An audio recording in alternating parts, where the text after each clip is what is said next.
বলবেন কিনা বা কাজের অভিজ্ঞতা শেয়ার করবেন? নীলচক্র আসছে এবছরই ঈদে আসার কথা। আমি যতটুকু শুনেছি এখন আসলে বলতে পারছি না ঈদে আসছে কিনা, কারণ এটা ডিরেক্টর প্রডিউসারই বলবে।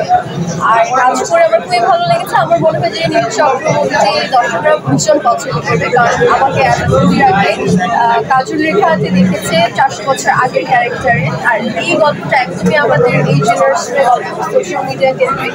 আমার কাছে মনে হয় যে কোনো বয়সে যে কোনো মানুষ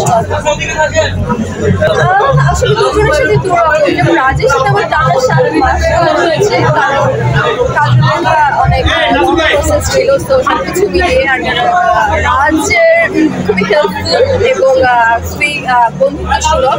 আর শুভ ভাইয়া বলবো যে শুভ ভাইয়া এটা একটু ডিফারেন্ট, কারণ আমি তাকে ছোটবেলা অনেক পছন্দ করি। আমি যখন তার নাম শুনেছি ফার্স্ট যখন মিটিংয়ে গিয়েছি, আমি তখন একটু এক্সাইটেড ছিলাম তখন তার সাথে কাজ হবে। তো সে আমাকে তার কাছে অ্যাজ এ সিনিয়র পার্সন হিসাবে অনেক বছর ইন্ডাস্ট্রিতে আছে, আমি খুব নার্ভাস ছিলাম। সব কিছু মিলে কাজটা খুবই দুর্দান্ত হয়েছে এবং দুজনের সাথে কাজ করতে আমার একটা ভীষণ ভালো লাগে।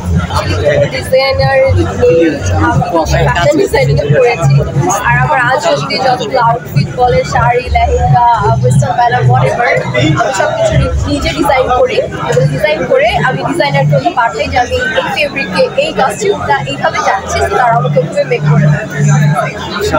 আমি সামনে আরও ভালো ভালো কাজ আসছে এই বছর আসবে না, এই বছর নীলচক্র আসছে, আর সামনের বছর একটু ব্যাক টু ব্যাক বেশি কাজ করে একটু কাজটা কম কারণ অ্যাকচুয়ালি আমি একদম সিরিয়াস ছিলাম।